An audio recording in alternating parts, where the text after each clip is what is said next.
আমৃত্যু ভালোবাসি তোকে। লেখনীতে সালমা চৌধুরী। আজকের পর্বটি ভ্যালেন্টাইন স্পেশাল। আবির আবারও মেঘকে ডাকে। ততক্ষণে মেঘ রুম থেকে বেরিয়ে পড়েছে। মাথা ব্যথা, ভয়, মেঘের চিন্তায় আবিরের মনটা খুঁতখুত করছে, অস্থির লাগছে। আবির যে নিজের সর্বশক্তি দিয়ে মেঘকে সর্বক্ষণ আগলে রাখে তা কি অষ্টাদশী জানে?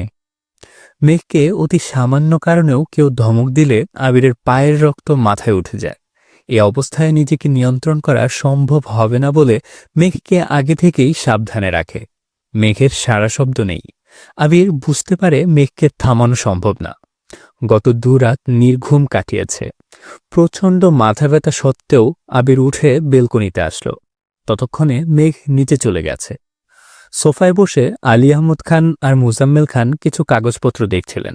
আবির উপর থেকে স্থির দৃষ্টিতে বাবা, চাচা আর মেঘকে দেখছে।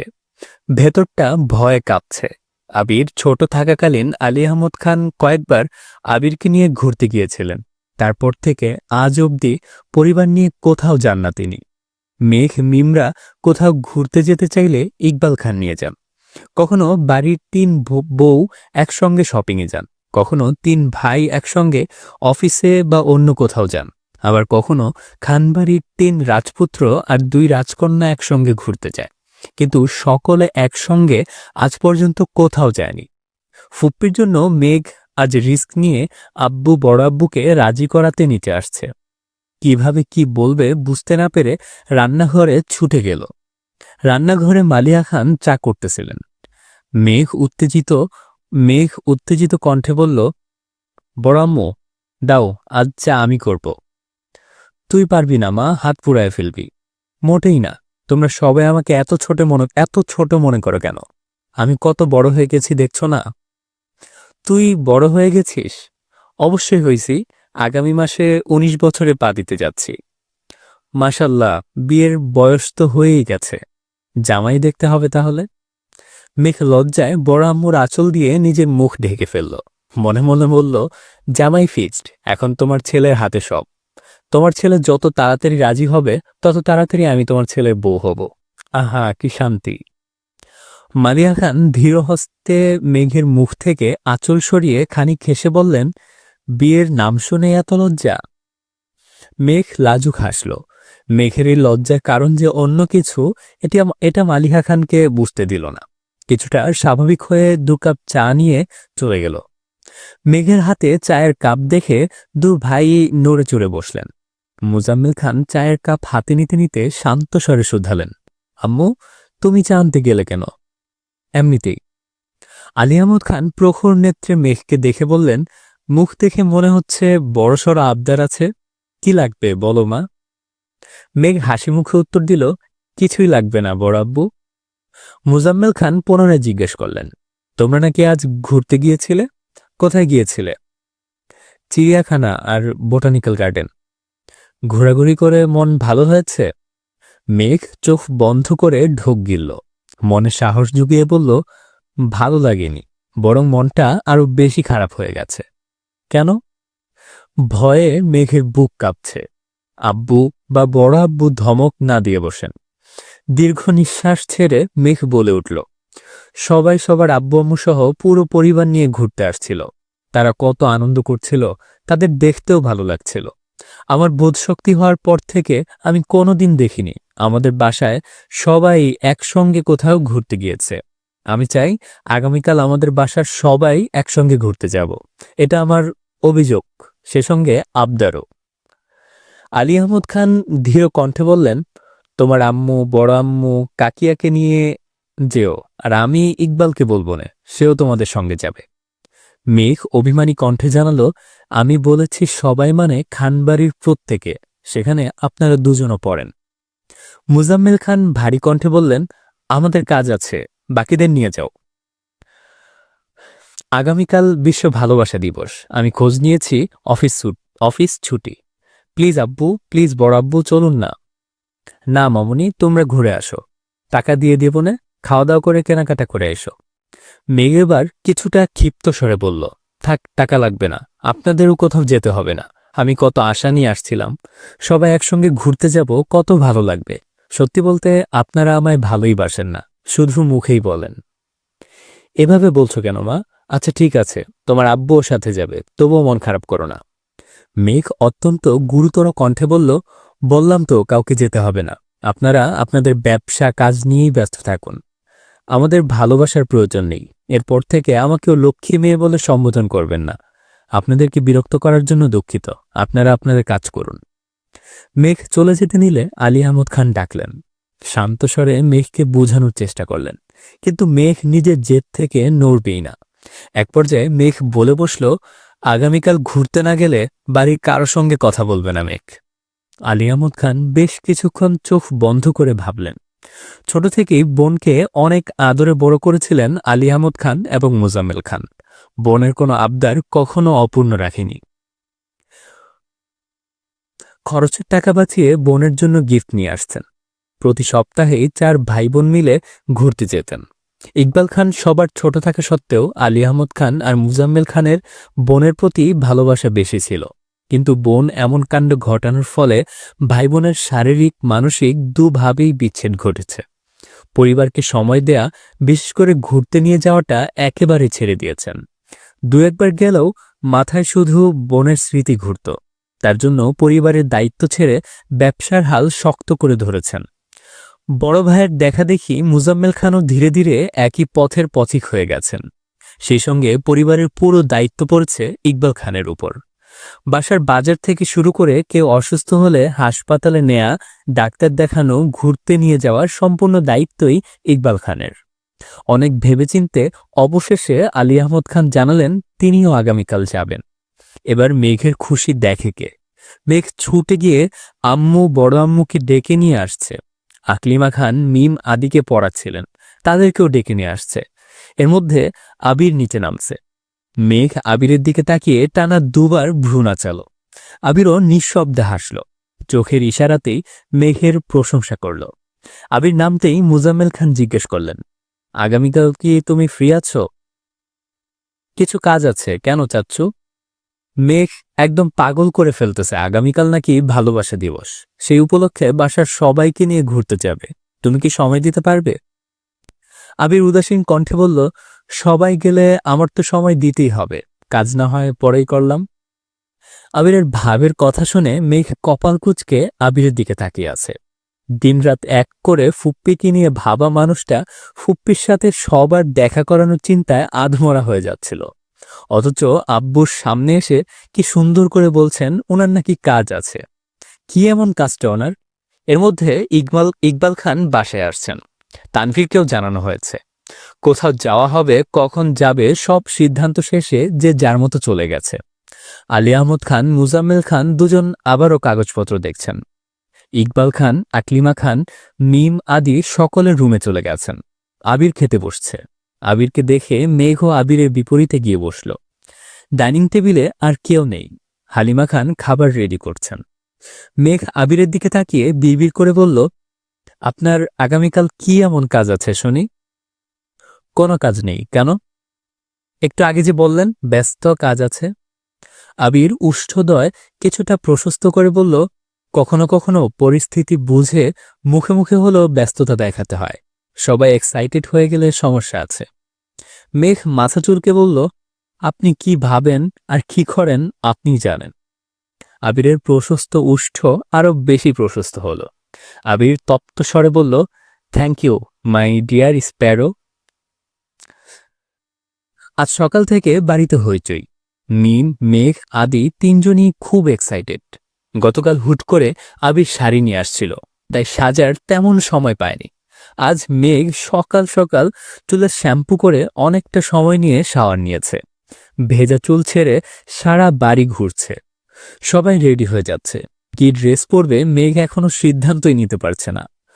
ভালোবাসা দিবসে আবিরের সঙ্গে মিলিয়ে জামা পরবে এটা আগে থেকেই ভেবে রেখেছিল, কিন্তু সারা দিন যাবৎ আবিরের কোনো হদিশ নেই। সেই সকালে বেরিয়েছে, এখনো আসছে না। সবার বলাবলিতে মেঘ রেডি হতে চলে গেছে। মেঘ লাল রঙের একটা গাউন পরেছে। চুলগুলো বেনি করে সামনের দিকে রেখেছে। এক হাতে ঘড়ি, আরেক হাতে আবিরের দেয়া কাচের চুড়ি থেকে এক সেট লাল রঙের চুড়ি পরেছে। আজ কানে বড় দুল দিয়েছে। ঠোঁটে লাল টকটকে লিপস্টিক, চোখে আইলাইনারের সাথে হালকা করে দেয়া কাজল। আগে মেঘ গাঢ় করে কাজল দিত, কিন্তু আবিরের ভয়ে এখন কাজল দেয়া ছেড়েই দিয়েছে। হঠাৎ হঠাৎ হালকা করে একটু দেয়। মেঘ রেডি হয়ে সোফায় বসে ফোন চাপতেছিল। এর মধ্যে আবির বাসায় আসছে। আর চোখে মেঘকে খানিক দেখেই দ্রুত রুমে চলে গেল। ২০ মিনিটের মধ্যেই শাওয়ার নিয়ে একেবারে রেডি হয়ে নেমে পড়েছে। আজকেও পাঞ্জাবি পরেছে।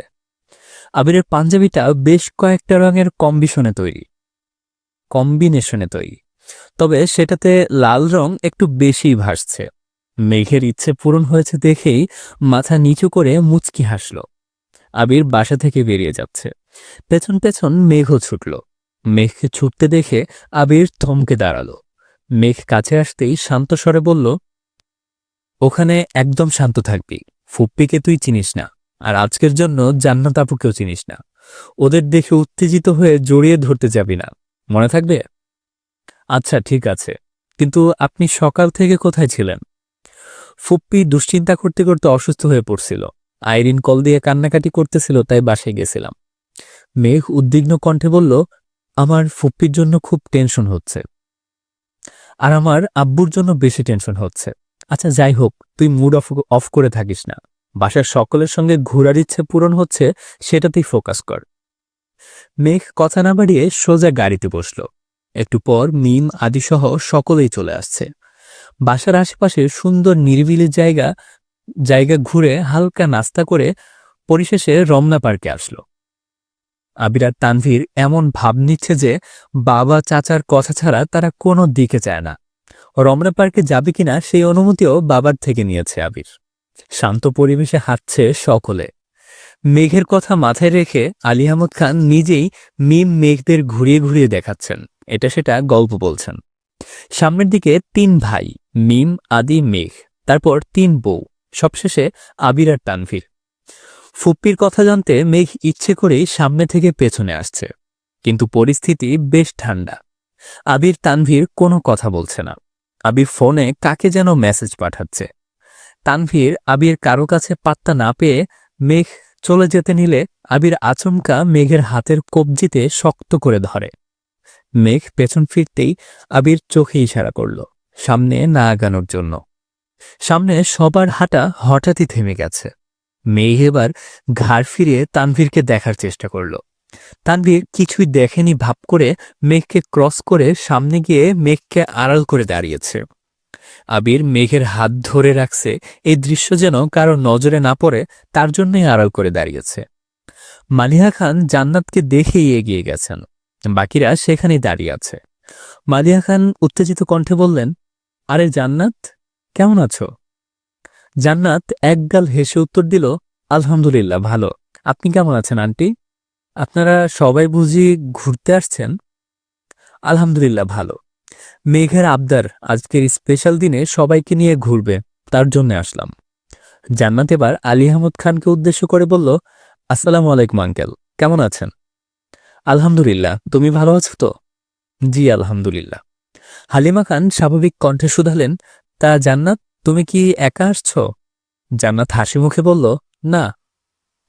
বলে ঘাড় ফিরিয়ে তাকিয়ে গাছের নিচে বসা মহিলার দিকে তাকালো। মালিহা খান কিছুটা পিছিয়ে আলী আহমদ খানের কাছাকাছি এসে আস্তে করে বললেন, উনি মনে হয় জান্নাতের আম্মু। আপনাকে যে বলছিলাম কিছু তো বললেন না, আজকে তাহলে আমাদের বাসায় দাওয়াত দিবনে, আপনি কি বলেন? ঠিক আছে, তোমার যেহেতু এত ইচ্ছে দিও দাওয়াত, আমার কোনো সমস্যা নেই। মালিহা খানের মুখে উজ্জ্বলতা জ্বলজ্বল করছে। উত্তেজিত কণ্ঠে জান্নাতকে প্রশ্ন করলেন, উনি তোমার আম্মু না? ডাকো, একটু কথা বলি। জান্নাত ঘাড় ঘুরিয়ে ডাকল, আম্মু এদিকে আসো। ঠোঁটে হাসি রেখেই জান্নাত মালিহা খানকে বলল, উনি আমার শাশুড়ি আম্মু। সহসা স্তব্ধ হয়ে গেছে সবকিছু। মালিহা খান অবিশ্বাস্য চোখে তাকিয়ে আছে জান্নাতের দিকে। জান্নাতের কথা শুনে আলী আহমদ খানও কপাল কুঁচকালেন। মালিহা খান প্রায়ই আবিরের জন্য জান্নাতের কথা বলেন, কিন্তু আলী আহমদ খান তেমন সাড়া দেননি বলে এতদিন কিছুই বলতে পারেননি। অথচ সেই মেয়ে বিবাহিত। ওনাদের সাথে সাথে বাকিরাও অবাক চোখে তাকিয়ে আছে। মালিহা খান এতটাই শকড যে কিছুই বলতে পারছেন না। মেঘের হাত ধরেই রেখেছে, যাতে মেঘ কোনোভাবেই সামনে না যায়। তানভীর মেঘের সামনে দাঁড়ানো, তাই মেঘ জান্নাত আপুর কথা শুনলেও আপুকে দেখতে পারছে না। মেঘ ঘাড় কাত করে জান্নাতকে দেখার চেষ্টা করছে। আকলিমা খান ক্ষণিক ভেবে প্রশ্ন করলেন, তোমার বিয়ে কবে হয়েছে? অক্টোবরের 12 তারিখ আন্টি। মালিয়া খান এবার দ্বিতীয়বারের মতো আশ্চর্য হলেন। আজ ফেব্রুয়ারি 14, মানে 4 মাসের উপর হয়েছে জান্নাতের বিয়ে হয়েছে, অথচ উনি তাকে ছেলের বউ বানাতে উঠে পড়ে লেগেছিলেন। হালিমা খান বললেন, আমাদের বললে না তো? আসলে আন্টি, হুট করে বিয়ের দিন তারিখ ঠিক হয়েছিল, আর ওইরকম প্রোগ্রামও করা হয়নি, তার জন্য আর বলা হয়নি। তা তোমার হাজবেন্ড কি করে? জবের জন্য আপাতত দেশের বাইরে আছেন, দোয়া করবেন আমাদের জন্য। ফিয়ামানিল্লাহ, স্বামী সংসার নিয়ে সুখে থাকো। মালিহা খানের চোখ মুখ ফ্যাকাশে হয়ে গেছে। জান্নাতকে দেখে যতটা উত্তেজিত ছিল, এখন ঠিক ততটাই নিরুদ্বেগ কোমল দৃষ্টিতে জান্নাতের দিকে তাকিয়ে আছে। জান্নাত পুনরায় একটু উঁচু স্বরে ডাকল, কি হলো আম্মু, আসো। এবার মহিলা উঠলেন, মাথায় ওড়না দেয়া, মাথা নিচু করে এগিয়ে এসে ভরাট শীতল কণ্ঠে বললেন, আসসালামু আলাইকুম। আস্তে করে সকলেই সালামের উত্তর দিয়ে তাকালেন সেই মহিলার দিকে। মহিলা মুখ তুলে তাকাতেই চোখাচোখি হল আলী আহমদ খানের সাথে, পাশে তাকাতেই মুজাম্মেল খান। প্রকৃতি যেন থমকে গেছে, মুহূর্তেই নিস্তব্ধতায় ছেয়ে গেছে সবকিছু। মাহমুদা খানের দৃষ্টি একে একে সকলকে দেখছে। মালিয়া খান, ইকবাল খান, পেছনে হালিমা খান আর আকলিমা খানকেও এক পলক দেখে নিলেন। আবিরের হাতে থাকা মেঘের ছোট্ট হাতটা থরথর করে কাঁপছে। ভয়ে বুকের ভেতর হৃৎপিণ্ড ছুটছে দিক এদিক সেদিক, হাত পা ঠান্ডা হয়ে আসছে। 28 বছর পর মুখোমুখি হয়েছে ভাই বোন। কি হতে চলেছে ভেবেই মেঘের শরীর ঘামতে শুরু করেছে। আবির দুকদম এগিয়ে মেঘের পাশে দাঁড়ালো। মেঘের হাত ছাড়তেই মেঘ ব্যালেন্স হারিয়ে পড়তে নিলে আবির তৎক্ষণাৎ ডান হাত দিয়ে মেঘের কনুয়ের উপর চেপে ধরল। মেঘ আর চোখে আবিরের দিকে তাকাতেই আবির মলিন হেসে প্রখর তপ্তস্বরে বলল, হেই, রিল্যাক্স, কিছু হয়নি। মেঘ শীতল চোখে আবিরের মুখের পানে তাকিয়ে আছে। কপালের ঘাম বেয়ে বেয়ে নিচে পড়ছে। দুশ্চিন্তায় দুধের ন্যায় মুখ বিবর রক্তাভ হয়ে গেছে। মেঘ অল্পতেই ইমোশনাল হয়ে যায়, পরিস্থিতি সামলানোর আগেই ভেঙে পড়ে। আবির পকেট থেকে রুমাল বের করে আলতোভাবে মেঘের কপাল, নাক, থুতনি মুছতে মুছতে বলল, এই পাগল, এত টেনশন কিসের তোর? আমি আছি তো, নাকি? আবির মেঘের মাথায় হাত বুলাতে বুলাতে ধীর কণ্ঠে বোঝাচ্ছে। মেঘও শান্ত মেয়ের মতো আবিরের কথা শুনছে। এদিকে মাহমুদা খানের দিকে এক দৃষ্টিতে তাকিয়ে আছে সকলেই। 28 বছর পর কাউকে হুট করে দেখলে কখনোই চেনা সম্ভব না। বেশ কিছুক্ষণ পর ইকবাল খান শ্বাস ছেড়ে গম্ভীর কণ্ঠে বললেন, আফা। মিম আদি একবার আব্বুর মুখের দিকে তাকাচ্ছে, আবার মহিলাকে দেখছে, আবার ঘাড় ফিরিয়ে বাকিদেরও দেখছে। হালিমা খান আর আকলিমা খান মাহমুদা খানকে বাস্তবে দেখেনি, দু একবার শুধু ছবি দেখেছিল, তাই তেমন চিনে না। মুজাম্মেল খান ভারী কণ্ঠে বললেন, তুই? মালিয়া খান এখনও নিশ্চুপ। জান্নাতের বিষয়টাতেই এখনও স্বাভাবিক হতে পারছেন না। তার উপর এত বছর পর ননদের সাথে দেখা, সবকিছু মাথার উপর দিয়ে যাচ্ছে ওনার। এদিকে আলী আহমদ খানও পাথরের ন্যায় দাঁড়িয়ে আছেন। মিমার আদি দুজনে বেশ কিছুক্ষণ মুখ চাওয়াচাওয়ি করে অবশেষে আব্বুকে প্রশ্ন করল, আব্বু, উনি কে? ইকবাল খান উত্তর দিতে পারছেন না। নিজের সন্তানের সামনে বোনকে কি বলে পরিচয় দিবেন সেটাও বুঝতে পারছেন না। ইকবাল খান অসহায়ের মতো তাকিয়ে আছে মুজাম্মেল খানের দিকে। মিম একবার প্রশ্ন করে থেমে গেলেও আদি বারবার প্রশ্ন করেই যাচ্ছে, কেউ কোনো উত্তর দিচ্ছে না। দীর্ঘ সময়ের নীরবতা ভেঙে মাহমুদা খান জিজ্ঞেস করলেন, কেমন আছো ভাইজান? একমাত্র বোনের মুখে ভাইজান ডাক শুনে আলী আহমদ খানের বুকটা কেঁপে উঠল। ঢোক গিলে অনুষ্ণ স্বরে বললেন, আলহামদুলিল্লাহ। স্নিগ্ধ শীতল পরিবেশ, পাখিদের কিচিরমিচির শব্দ ব্যতীত আর কোনো শব্দ নেই। কেউ কোনো কথা বলছে না, আবার জায়গা থেকে নড়ছেও না। আদি কিছুক্ষণ থেমে থেমে আবার প্রশ্ন করে। মাহমুদা খানের পরিচয় জানতে চায়, কিন্তু কেউ বলে না। জান্নাত সশরীরে এতক্ষণ উপস্থিত থাকলেও তার মনোযোগ ছিল ফোনে। আসিফ কল দেয়ায় ফোন নিয়ে একটু দূরে চলে গিয়েছিল। কথা শেষ করে এগিয়ে আসতে আসতে স্বাভাবিক কণ্ঠে বলল, আম্মু কথা শেষ হয়নি, চলো বাসায় যাই। মাহমুদা খানের কান্না গলায় আটকে আছে। এত বছর পর ভাইদের সচক্ষে দেখছেন, ঠিকমতো কথা বলতে পারছেন না। মাহমুদা খান শীতল কণ্ঠে বললেন, আসছি ভাইজান। মাহমুদা খান জান্নাতের পাশে হেঁটে যাচ্ছেন। প্রত্যেকেই সেদিকে তাকিয়ে আছে। প্রতিটা সদস্যদের ভেতর খুঁড়ে শুধু দীর্ঘ শ্বাস পেরিয়ে আসছে। আলী আহমদ খান, মুজাম্মেল খান সহ সকলেই আজ কঠিন সত্যের মুখোমুখি হয়েছে। সন্তানদের প্রশ্নের উত্তরে পড়ছে সত্যি বলতে আর না পারছে এড়িয়ে যেতে। মেঘ আবিরের দিকে তাকিয়ে ভ্রু কুচকাল। আবির নিঃশব্দে ডান ভ্রু উঠাতেই মেঘ বিড়বিড় করে বলল, ফুপ্পি চলে গেল কেন? আমি বলছি চলে যেতে। কেন? আবেগ, অনুভূতি, ভালোবাসা ২৮ বছর যাবৎ চাপা পড়ে কঠিন পাথরের রূপ নিয়েছে। সেই পাথর ৫-১০ মিনিটে গলবে না, তার জন্য পর্যাপ্ত সময় লাগবে। স্তব্ধ পরিবেশ স্তব্ধ রেখেই সকলে বাসায় ফিরে আসছে। কারো মুখে কোনো কথা নেই। বাসায় আজ রান্না নেই, খাওয়া দাওয়া নেই। মিম আদিও আজ তাড়াতাড়ি ঘুমিয়ে পড়েছে। তিন বউ রান্নাঘরে দাঁড়িয়েই ঘণ্টাখানেক আলোচনা করেছে। তিন ভাইয়ের মনে কি চলছে কে জানে। তিনজনই তিনজনের রুমে বসে আছে, কি ভাবছে কে জানে। তানভীর বাসায় ফিরে আবার বেরিয়েছে। টুকিটাকি কাজ ছিল, সেগুলো শেষ করে বন্যাদের এলাকায় আসছে। কিন্তু বন্যার কোনো হদিশ নেই। আজকের স্পেশাল দিনে বন্যার দেখা পাবে না ভাবতেই ভেতরটা মোচড় দিয়ে ওঠে। সন্ধ্যার পর হয়ে গেছে, বন্যার বের হওয়ার কোনো সম্ভাবনা নেই। কিন্তু তানভীরের মন যেতেও চাইছে না। প্রায় ১ ঘন্টা অপেক্ষার পর তানভীর বন্যাকে কল দিল। বন্যা কল রিসিভ করতেই তানভীর বলল, এই মেয়ে, কোথায় আছো? তানভীরের ধমকের স্বরে বলা কথাতে বন্যা না চাইতেও কেঁপে ওঠে। সদ্য ঘুম থেকে ওঠা মেয়েটা নরম স্বরে উত্তর দিল, বাসায়। কেন? আমি তোমাদের বাসার গলির সামনে দাঁড়িয়ে আছি, তাড়াতাড়ি আসো। মানে? আসতে বলছি, আসো। বলেই তানভীর কল কেটে দিয়েছে। বন্যা শোয়া থেকে উঠে বসে ফোনের নাম্বারটা আবারও চেক করে। সত্যি সত্যি তানভীর ভাই, কিন্তু উনি হঠাৎ এখানে এসে কল কেন দিবেন, এটাই ভেবে পাচ্ছে না বন্যা। চোখে মুখে অল্প একটু পানি ছিটিয়ে টাওয়েল দিয়ে মুছল কিনা ছুটে গেল নিচে। সদ্য ঘুম থেকে উঠায় চুলের অবস্থাও নাজেহাল, কিন্তু আঁচড়ানোর সময় নেই। নিচে বন্যার ভাই টিভি দেখছিল। বন্যাকে ছুটতে দেখে শুধায়, ছোট্ট আপু, পাগলের মতো কোথায় যাচ্ছিস?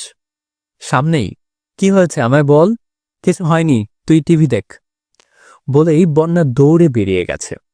গলির ঠিক সামনেই তানভীর দাঁড়িয়ে আছে। তানভীরকে দেখা মাত্রই দৌড়ের গতি কমে গেছে। ধীর গতিতে এগিয়ে গেল। গলায় ওড়না পেঁচানো, চুল অগোছালো, মুখ মলিন হয়ে আছে। তানভীর কপাল গুটিয়ে সূক্ষ্ম নেত্রে বন্যাকে নিরীক্ষণ করল। বন্যা কিছু বলার আগেই তানভীর ভারী কণ্ঠে বলল, সন্ধ্যাবেলা চুল ছেড়ে বের হয়েছে কেন? আর চুলের এ দশা কেন? মাথায় ওড়না দাও। বন্যা ওড়না মাথায় দিতে দিতে নিরুদ্বেগ কণ্ঠে জবাব দিল, ঘুমাইছিলাম। অসময়ে ঘুমাও কেন? সন্ধ্যাবেলা ঘুমাতে নেই, তুমি জানো না? জানি, ঘুম পাচ্ছিল তাই। হাতের কি অবস্থা দেখি। বন্যা আস্তে করে হাত বাড়ালো। ব্যান্ডেজ খুলে ফেলছে। তানভীর বন্যার হাতে ধরে ফোনের আলো দিয়ে ভালোভাবে হাতটা দেখল। তারপর ধীর স্বরে বলল, দেখে শুনে কাজ করতে পারো না? কিছু ঔষধ বন্যার হাতে দিয়ে বলল, এই ওষুধগুলো ঠিকমতো খেও, তাড়াতাড়ি ঠিক হয়ে যাবে। গতকালই নিয়ে আসতাম, কিন্তু জরুরি কাজে বের হয়েছিলাম, আর এত রাতে বের হতে পারবে না তাই আসেনি। আমি ওষুধ খাচ্ছি, আজ থেকে এগুলা খাবা। আন্দাজে আনিনি, ডাক্তারের সাথে কথা বলেই নিয়ে আসছি। এটুকু বিশ্বাস রাখতে পারো। বিশ্বাসের কথা আসছে কোথা থেকে? আমি বলছিলাম, আর কিছু বলতে হবে না, খাবারগুলো খেয়ে নিও। নাও। এত কিছু কেন আনছেন? এসবের কোনো দরকার ছিল না। তাহলে কি দরকার বলো? এনে দিয়ে যাচ্ছি। আল্লাহ, কিছুই দরকার নেই আমার। মেঘ কোথায়? বাসায়। কল দিলে কল ধরে না, একটু বলে দিবেন প্লিজ। বনু একটু টেনশনে আছে, টেনশন ফ্রি হলেই নিজেই কল দিবে। বন্যা চিন্তিত কণ্ঠে শুধালো, কি হয়েছে? তেমন কিছু না, বাসায় একটু সমস্যা চলতেছে। জানোই তো, বনু অল্পতে হাইপার হয়ে যায়, এই আর কি। বন্যার মাথায় আবির ভাইয়ের কথাই ঘুরছে। বাসার আর কোনো সমস্যাও কথা বন্যার মাথায় আসছে না। তবে কি আবির ভাইয়ের সঙ্গে সমস্যা হয়েছে? বন্যা উদ্বিগ্ন কণ্ঠে আবারও প্রশ্ন করল। বাসায় কি সমস্যা হয়েছে বলা যাবে প্লিজ? বনুকে জিজ্ঞেস করো, বনুই বলবে। সন্ধ্যার পর এতক্ষণ বাইরে থাকা ঠিক না, বাসায় চলে যাও। জি আচ্ছা, ধন্যবাদ। বন্যা গলে দিয়ে চলে যাচ্ছে। লাইটের আলোতে তানভীর স্থির দৃষ্টিতে চেয়ে সেই দৃশ্য দেখছে। এদিকে বাসার হিমশীতল পরিবেশ দেখে মেঘের খুব চিন্তা হচ্ছে। মেঘ বাসায় ফিরে ফুপ্পির সঙ্গে কথা বলেছে। বেশি কিছু সময় যাবৎ আবির সোফায় হেলান দিয়ে বসে আছে। ড্রয়িং রুমে আর কেউ নেই। মেঘ বেলকনি থেকে আবিরকে দেখেই নিচে আসলো। আবিরের চোখ বন্ধ দেখে মেঘ মৃদুভাবে ডাকল, আবির ভাই। আবির চোখ মেলে আর চোখে তাকালো, কিছুই বলল না। মেঘ আবারও বলল, এখানে বসে আছেন কেন? রুমে যান। রুমে যেতে ভয় লাগতেছে। আব্বুর নিস্তব্ধতা আমায় খুব ভাবাচ্ছে। আর কারোরটা জানি না, তবে আব্বুর জন্য খুব চিন্তা হচ্ছে। বড় আম্মু খুব কষ্ট পাইছে। জান্নাত আব্বুর বিষয়টা আগে জানিয়ে দিলেই হতো। আম্মুর কষ্ট পাওয়াটা আহামরি কিছু না। আমি বারবার বারণ করা সত্ত্বেও আমার বউ ভাবতে হয় কেন? কয়েকবার বলার পরও যেহেতু মানেনি, তাই আমি আর কিছু বলিনি। বউ ভাবতে থাকুক, আমার না হোক, আসিফ ভাই আর বউ তো। আমি যেটা চাইছিলাম ওটা হয়নি। কি চাইছিলেন? তানভীরকে দিয়ে জান্নাতকে আনাইছি। তানভীর আর জান্নাতের বয়স কাছাকাছি। আমি ভাবছি আম্মু বা মামুনি করলে তানভীরকে নিয়ে সন্দেহ করবে, আর আমি ওইটাকে কাজে লাগাবো। উল্টো আমি ফেসে গেছি। আম্মু ডিরেক্ট আমার বউ বানানোর চিন্তা করে ফেলছে। তার মানে এসব আপনাদের প্ল্যান? হ্যাঁ, সবটাই পরিকল্পিত। আগে যে বলছেন আমার জন্য জান্নাত আপুকে আনছিলেন, তোর জন্যই তো আনছি। ফুপ্পি কি তোর না? চান্স কি তুই পাসনি? তাহলে কার জন্য করছি এসব? মেঘ নিশ্চুপ। আবির পুনরায় বলল, তোর জন্য যদি শুধু শিক্ষক লাগতো, তবে এই শহরে ভালো শিক্ষকের অভাব ছিল না। তারা তোকে দায়িত্ব নিয়ে পড়িয়ে চান্সও পাওয়াতো। কিন্তু ফুপ্পির সাথে কিভাবে সম্পর্ক ঠিক করব তা ভেবে পাচ্ছিলাম না। একমাত্র উপায় ছিল জান্নাত। জান্নাত তোকে পড়ালে আর তুই চান্স পেলে বাসার মানুষের জান্নাতের প্রতি পজিটিভ চিন্তা আসবে। তখন ধীরে ধীরে ফুপ্পির সংস্পর্শে আসা যাবে। আরেকটা হচ্ছে বউ বানানোর চিন্তা। ওইটা আসলে শুরুতে ছিল না। তানভীরকে দিয়ে আনাইছিলাম কারণ আমি দেশে ছিলাম না। দেশে ফিরে আমি টিচার কিভাবে পাবো? তাছাড়া জান্নাত যে রাকিবের বোন, এটা জানলে সবাই শিওর ধরে নিত আমার জান্নাতের সাথে সম্পর্ক। এজন্যই মূলত তানভীরকে দিয়ে আনানো। কিন্তু তাতে কোনো লাভ হলো না। মেঘ কপাল চুলকে বিড়বিড় করে বলে, আপনি খুব চালাক। মাগনা হিটলার বলি না আপনাকে। আপনি খুব চালাক। মাগনা হিটলার বলি না আপনাকে। চালাক আর হতে পারলাম কোথায়? নিয়তির বেড়াজালে বন্দী হয়ে আছি আমি। কি হয়েছে? কিছু না, রুমে গিয়ে রেস্ট নে। মেঘ রুমে এসে টেবিলের উপর মাথা রেখে চোখ বন্ধ করে শুয়ে আছে। ২০ থেকে ২৫ মিনিট পর আবির দরজায় আসলো। ঠান্ডা কণ্ঠে বলল, আসবো? মেঘ মাথা তুলতে দেখল আবির। মৃদু হেসে বলল, আসুন। আবির হাতে নুডলসের বাটি নিয়ে রুমে ঢুকল। মেঘের টেবিলে নুডলসের বাটি রেখে বলল, রাতে রান্না করেনি, এটা খেয়ে নে। নুডলস আপনি রান্না করেছেন? হ্যাঁ। আপনি নুডলসও রান্না করতে পারেন? জি ম্যাডাম। আর কি কি পারেন? কি খেতে চান বলুন শুধু। বাব্বা, এত কনফিডেন্স! মেঘ মায়াবী দৃষ্টিতে আবিরকে দেখছে। আবিরের কণ্ঠে এই শুনলে অষ্টাদশীর কোমল হৃদয়ে ঘূর্ণিঝড় বয়ে যায়। মাত্র রান্না করে আসায় আবিরের শরীর কিছুটা ঘেমে গেছে। ঘামে ভেজা কপালে চুল লেপ্টে আছে। নাকের ডগায় ঘাম চিকচিক করছে। দাড়িগুলোতে চোখ পড়তেই অষ্টাদশী ঢোক গিলল। সম্পূর্ণ আবিরই অষ্টাদশীর প্রিয়। তবে আবিরের দাড়ি অষ্টাদশীর ইমোশন। দাড়িতে নজর পড়তেই ছুঁতে ইচ্ছে করে, আর কোনোভাবেই স্পর্শ করলেও গা শিউরে ওঠে। আবিরের দাড়ি দেখতে দেখতে আবিরের গালে কিস করার ঘটনা মনে পড়ে গেল। অমনি মেঘ লজ্জায় মাথা নিচু করে ফেলল। আবির মৃদুস্বরে শুধালো, কি হয়েছে? কোনো সমস্যা? মেঘ মনে মনে আওড়ালো, আপনি মানুষটা আগাগোড়াই সমস্যা। মায়ার চাদরে আবদ্ধ করে দিনকে দিন আমার প্রগাঢ় মনকে অনুগ্র করে তুলছেন। কি ভাবছিস? তেমন কিছু না, বল শুনি। বলবো? বল। ধমক দিবেন না তো?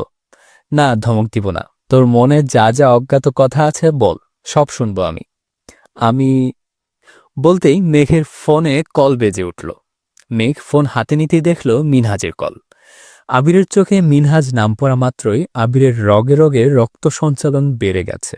রাগে শরীর গরম হতে শুরু করেছে, চোখ রক্তাভ হয়ে গেছে। মেঘ কল কেটে দিয়েছে, তারপরও আবার কল দিয়েছে। আবির ফ্লোরের দিকে তাকিয়ে রাগ কমানোর চেষ্টা করছে। আজকের স্পেশাল দিনে আবির মেঘকে একটু সময় দিতে পারেনি। তাই ভেবেছিল আজ মেঘের মনে সুপ্ত অনুভূতি জানবে, কিন্তু যতটা সম্ভব মেঘকে আশ্বস্ত করবে। কিন্তু মিনহাজ কল দিয়ে সব ধ্বংস করে দিয়েছে। মিনহাজের দ্বিতীয় কল রিসিভ করল মেঘ। মিনহাজ আধো আধো কণ্ঠে বলল, বেবি, হ্যাপি ভ্যালেন্টাইন্স ডে। কথা কানে ঢুকা মাত্র আবিরের কান দিয়ে গরম বাতাস বের হতে শুরু করেছে। ক্রোধে এক হাতে কপালের দুপাশ চেপে ধরেছে। বসে থাকতে ইচ্ছে করছে না। বসা থেকে উঠে দীর্ঘ কদম ফেলে রুম থেকে বেরিয়ে গেছে। মেঘ আবিরের প্রস্থানের শব্দ শুনে ঘাড় ফিরিয়ে দেখল। রাগে গজগজ করতে করতে মিনহাজকে বলল, হারামি, রাখ তোর ভ্যালেন্টাইন। আমার ভ্যালেন্টাইনের 18টা বাজায় দিছস। আমায় বেবি বলবি না বানর, তুই জীবনেও ভালো হবি না। কল কেটে দেওয়ার পরও বারবার কেন কল দিচ্ছিস? আমার কপালটাই খারাপ। ধুর, ভাল লাগে না। বাই। মেঘ রাগে ফুঁসতে ফুঁসতে কল কেটে দিয়েছে। আবির ভাই যখনই মেঘের কাছাকাছি আসে, একটু শান্তশিষ্টভাবে কথা বলে, তখনই কেউ না কেউ বাধা দেয়। মেঘের মেজাজ চরমে। বন্যা ফোন দিচ্ছে, কল কেটে রাগে ফোন বন্ধ করে রেখে দিয়েছে। এদিকে আবিরের আক্রোশ ক্রমে ক্রমে বাড়ছে। নিজের প্রতি বড্ড রাগ হচ্ছে। আজ মনে হচ্ছে মিনহাজ আর তামিমকে প্রথম দিনই ওয়ার্নিং দেওয়ার দরকার ছিল। তানভীর আর রাকিব এতবার বলার পরও আবির সায় দেয়নি। প্রতিনিয়ত এদের আচরণে নিজেই অতিষ্ঠ হয়ে যাচ্ছে। আবির আজ পর্যন্ত মেঘকে ভালোবেসে বেবি ডাকতে পারল না। কোথাকার কোন ছেলে বেবি বলে সম্বোধন করছে। আবির বারান্দার গ্রিলে মাথা রেখে দাঁড়িয়ে আছে। ক্ষণে ক্ষণে রক্ত টকবক করে উঠছে। ঘণ্টাখানেক পর আবির আবারও নিচে আসছে। রাত 12টা নাগাদ সোফাতেই শুয়েছিল। 12টার পর রুমে ঘুমিয়েছে। 12টার পর রুমে গিয়ে ঘুমিয়েছে।